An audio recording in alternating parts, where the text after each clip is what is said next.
Hello, this is Miss Crute. For this project, you're going to be making Chinese dragons, and there's a lot of history with dragon imagery in the Chinese culture. It's often used around their Chinese New Year celebrations. So we're going to read this book. It has really cool illustrations, and it'll also tell you a little bit more about that tradition. Okay, here we go. So this story is called Dragon Dancer. There we go. It was the eve of the Lunar New Year. Yao, the dragon dancer, entered the room where Shenlong rested. Shenlong was an ancient dragon. His great amber eyes were like full moons, and his scales glittered like silver blue sequins. So, little one, have you come to wake me? Yao knew that the voice of the dragon wasn't real, but to him it sounded like the gentle hiss of dry brown leaves, the shimmer of heat on a blue sky day. Yao heard Shenlong speak ever since he was a little boy.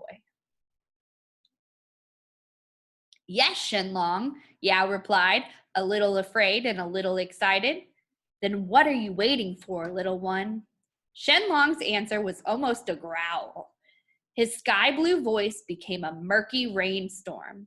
Yao's hands reached up and pulled away the protective plastic cover, peeling it off carefully. There was a rumble as if from the bones of the earth, as Shenlong's body unfolded inch by inch. Are you ready to dance? The voice was amused now. Scornful and proud, Yao clenched his fist, angry at the dragon's tone. Yes, another deep breath. Yes, I am. Boom, boom, boom! The next day, drum beats echoed off the walls, throbbing through the shopping mall like an earthquake. Shenlong slid into the modern foyer in a silver blue wave, dancing to the drums and the cymbals. A crowd had gathered to watch the dance, children covering their ears at the din. Yao gripped the pole, his palms sweating. Long to dragon head.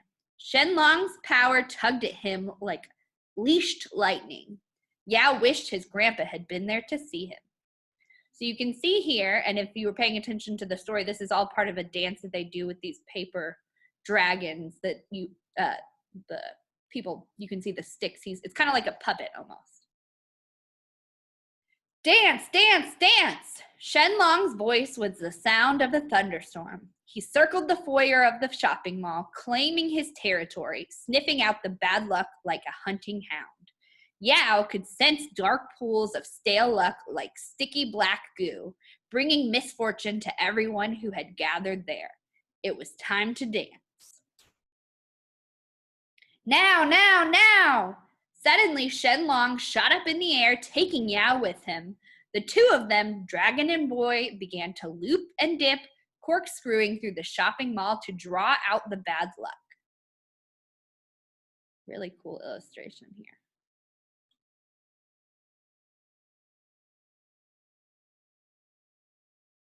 Streams of blackness, invisible to the crowd, streaked towards them. Yao and Shenlong spiraled skywards, spinning the blackness into a tight ball.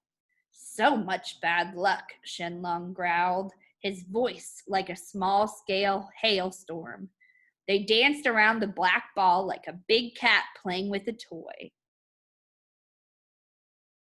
Boom, boom, boom! Shenlong hissed, his scales flashing. Cymbals clashed, bringing the sound of war. Now, now, now!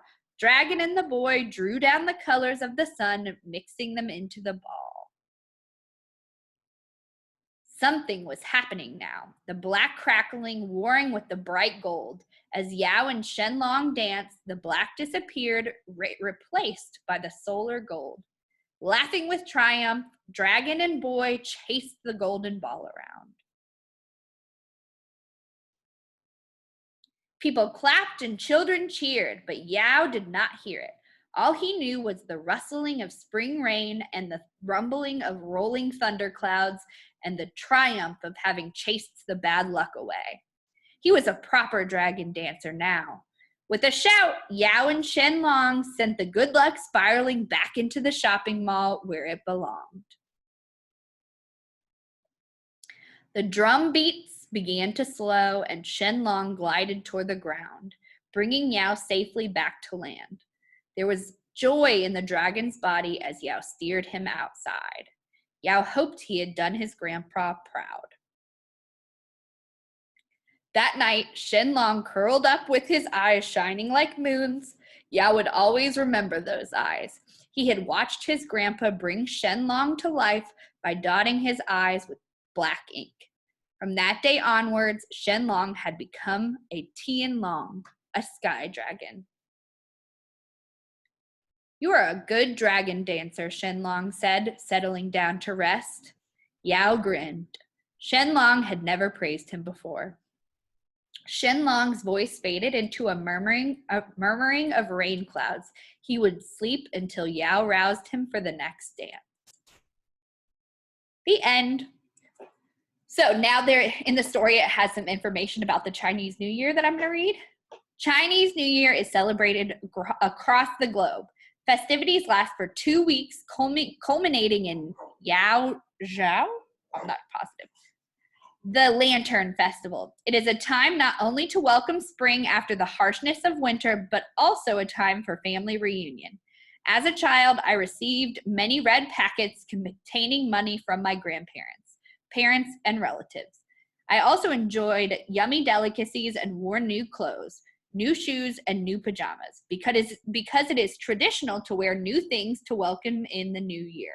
We would give the house a thorough spring clean and remove any junk, unused items, or old appliances. These would be thrown away or given to charity. By accumulating too many old things, you retain too much yin energy, which is bad luck. So removing these old things invites good luck and prosperity.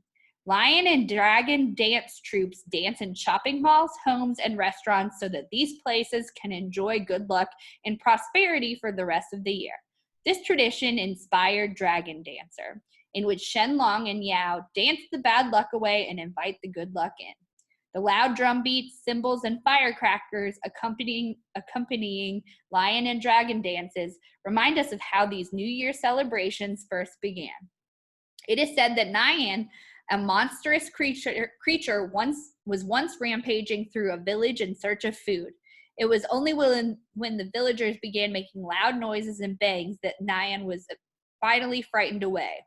Can you spot Shenlong protecting Yao even when the dragon sleeps?